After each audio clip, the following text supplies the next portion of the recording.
तो दोस्तों आज मैं एक्सप्लेन करने वाला हूँ 1998 में रिलीज हुई एक एक्शन साई-फाई फिल्म सोल्जर को।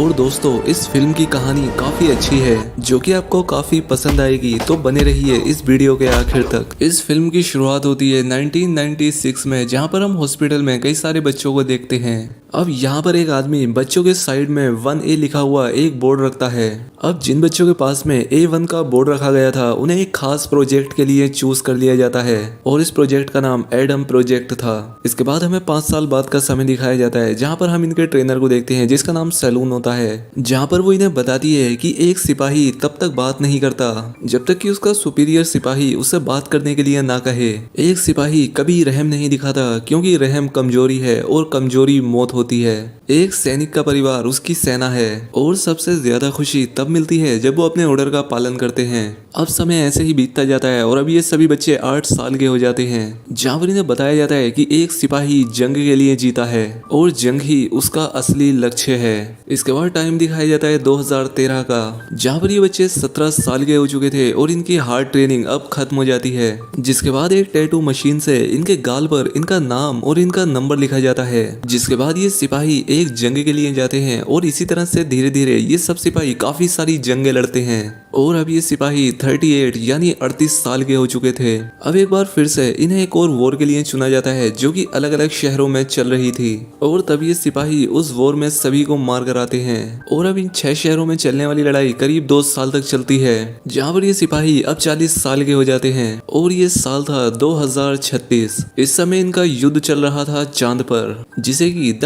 Battle of Argentina of moon भी कहा जाता है। इसमें टोड के साथी जो कि सामने वाले दुश्मन की वजह से घायल हो चुके थे और इसीलिए टोड सामने के दुश्मनों को मार देता है। इसके बाद हमें इनके कमांडर चर्च को दिखाया जाता है, जिससे मिलने के लिए कोलोनल मैक आया था। कोलोनल चर्च को बताता है कि तुम्हारी सेना मेरी सेना के सामने कुछ भी नहीं है, क्योंकि इनकी ट्रेनिंग तुम्हारे लोगों से ज्यादा बेहतर और हार्ड हुई है। यहाँ तक कि इनकी फिजिक भी तुम्हारे सोल्जर से कहीं ज्यादा अच्छी है। लेकिन चर्च उसे बताता है कि मेरे लोगों ने काफी खतरनाक जंगें लड़ी हैं, वहाँ का माहौल कैसा रहता है और किस सिचुएशन पर उन्हें क्या करना है ये उन्हें अच्छे से पता है। क्या तुम्हारी सेना ने कभी ऐसी चीजों को एक्सपीरियंस किया भी है या नहीं? जिस पर मैक कहता है तो फिर क्यों ना हम इन दोनों टीमों के बीच एक टेस्ट कर लें। जिसके बाद चर्च का एक सोल्जर और साथ ही मैक का एक सोल्जर, उन दोनों के बीच में एक मुकाबला होता है। सबसे पहले टोड को दूर तक भागने का आदेश दिया जाता है, वहीं केन को उसके 20 मिनट बाद भेजा जाता है। अब क्योंकि केन के भागने की स्पीड ज्यादा अच्छी होती है, इसलिए वो टोड से पहले भागकर वहां पर पहुंच जाता है। और इसके बाद इन्हें एक रस्सी पर चढ़ना था, लेकिन मुकाबले को और ज्यादा खतरनाक बनाने के लिए मैक और चर्च यहाँ पर 2 और सोल्जर्स को भेज देते हैं, जिनका टोड बड़ी ही अच्छी तरह से मुकाबला करता है और उन्हें हरा देता है। अब कहीं टोड केन से जीत न जाए, इसीलिए वो उसके हाथ पर काट लेता है। अब ये देखकर टोड को गुस्सा आ जाता है, इसीलिए वो अपनी उंगलियां उसकी आंखों में घुसा देता है और उसकी आंखें फोड़ देता है। अब हालांकि इस पूरे टेस्ट में टोड पास हो चुका था, लेकिन मैक जिसके ये सारे सोल्जर्स थे, जिसने कि उन पर काफी खर्चा किया था, उसने उन्हें काफी खर्चा करके पाला था, इसलिए वो गुस्से में आ चुका था। और वो केन से कहता है कि तुम्हें पता भी है कि तुम जैसे सोल्जर्स बनाने में कितना खर्चा लगता है, और अब तो तुम्हारी आंख भी फूट चुकी है, इसलिए तुम हमारे अब कोई काम के नहीं हो। यहाँ पर टोड की भी हालत काफी खराब थी, क्योंकि इतने सारे लोगों से फाइट करने के बाद उसकी भी जान निकलने वाली थी। लेकिन इस वक्त भी वो जिंदा होता है। वहां पर खड़े कमांडर को लगता है कि शायद टोड मारा गया होगा और इसीलिए उसकी डेड बॉडी को फेंकने के लिए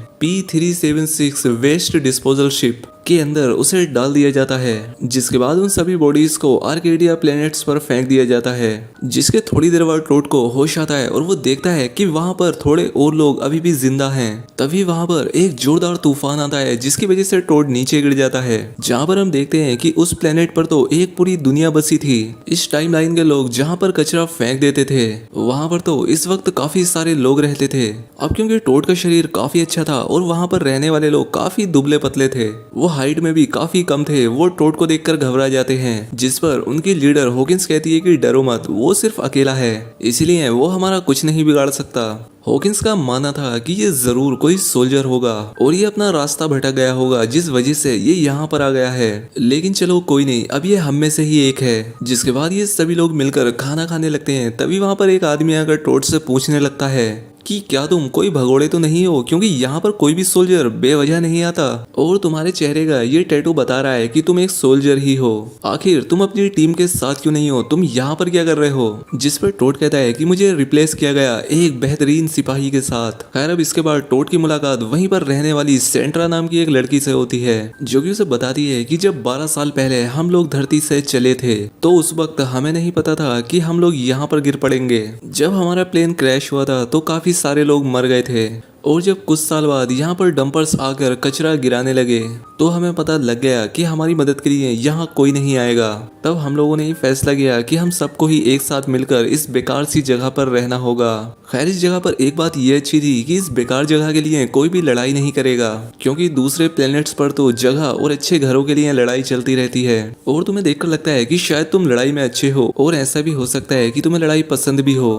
खैर अब इसके बाद हमें मैक और चर्च को दिखाया जाता है, जहाँ पर ये लोग ये बातें कर रहे थे कि हमें अपनी टीम को आजमाना चाहिए। मैक ये बात जानता था कि उसके सोल्जर्स काफी ज्यादा ताकतवर हैं और वो उनकी ताकत को आजमाने के लिए उन सभी को आर्केडिया प्लेनेट पर भेजना चाहता था और ये देखना चाहता था कि आखिर उसकी टीम उस प्लेनेट पर रहने वाले कितने लोगों को मार सकती है। खैर अब इसके बाद दूसरी तरफ हम सेंड्रा को देखते हैं, जो कि टोड को खेती करना सिखा रही थी। तभी वहाँ पर एक सांप आ जाता है जिसे कि सेंड्रा वहीं पर मार देती है और टोड को बताती है कि जब भी तुम्हें कोई ऐसा सांप दिखे उसे तुरंत मार देना।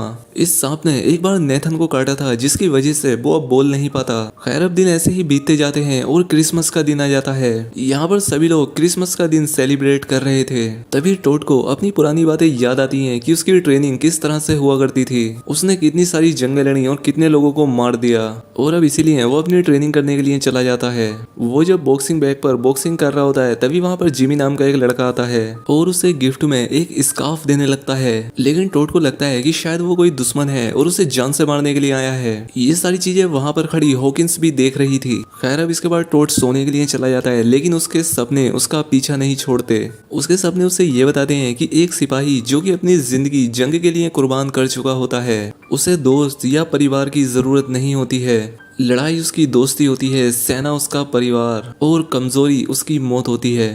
तभी वहाँ पर वो छोटा बच्चा नेथन, जो कि बोल नहीं सकता था, वो टोड के पास आकर अपनी बनाई हुई कुछ ड्राइंग्स उसे देकर जाने लगता है।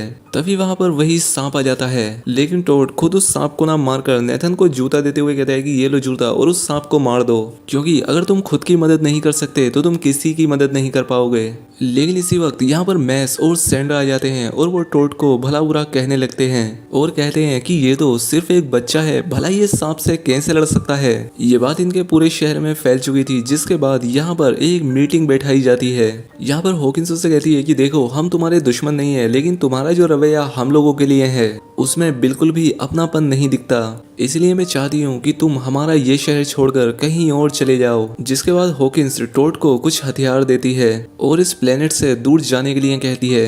अब इसके बाद हमें रात का सीन दिखाया जाता है, जहाँ पर कि सेंड्रा और मैस सो रहे थे। तभी वहाँ पर वो सांप आ जाता है, लेकिन इस बार नेथन उस सांप को देखकर उसे जूते से मार देता है और नेथन के ऐसा करने पर सेंड्रा और मैस को लगने लगता है कि उन्होंने जो टोड के साथ किया वो सही नहीं था, क्योंकि अगर आज हमारा बच्चा लड़ना नहीं सीख पाता तो हम दोनों की जान जा सकती थी। जिसके बाद मैस को अपनी गलती का एहसास होता है और वो टोड को ढूंढने के लिए निकलता है। फाइनली वो टोड को वहाँ पर ढूंढ तो लेता है, लेकिन तभी वहाँ पर एक डंपर आता है जिसके अंदर 2 बड़े बड़े टैंक्स थे और उन टैंक्स को लीड कर रही थी मैक की टीम। वो यहाँ पर लैंड होते ही यहाँ के लोगों को गोलियां मारने लगते हैं। जो कोई भी उनके सामने आ रहा था वो उसे मारते जा रहे थे।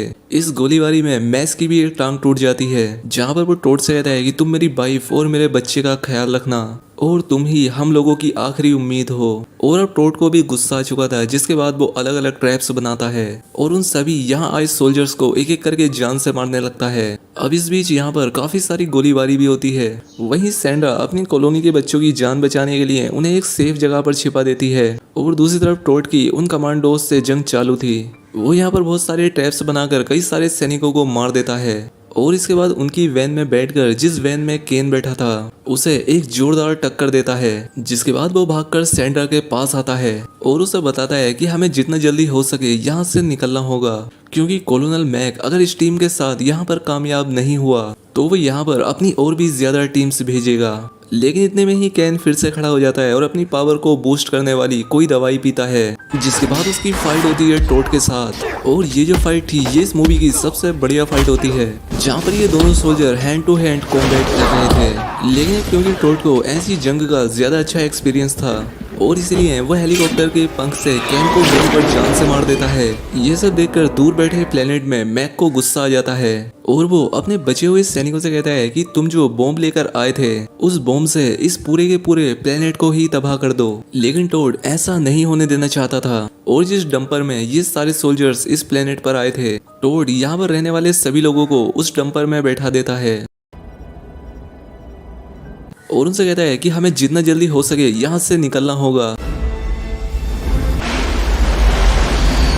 जिसके बाद आर्केडिया प्लेनेट पर एक जोरदार धमाका होता है, लेकिन टोड की वजह से इन सभी की जानें बच चुकी थीं और अब इनका नया प्लेनेट था ट्रिनिटी मून, जिसकी तरफ अब ये लोग जा रहे थे। और अब इसी शानदार एंडिंग के साथ इस मूवी की कहानी यहाँ पर खत्म हो जाती है। तो दोस्तों उम्मीद करता हूँ कि आपको एक्सप्लेनेशन पसंद आई होगी। अगर वीडियो अच्छी लगी हो तो कमेंट करके ज़रूर बताएं और अगर इस तरह की और भी मूवीज़ देखना चाहते हैं तो हमें कमेंट करके ज़रूर बताएं। और अगर चैनल पर पहली बार आए हैं तो चैनल को सब्सक्राइब भी कर लें। तो आज के लिए इतना ही, मिलते हैं अगली शानदार वीडियो में।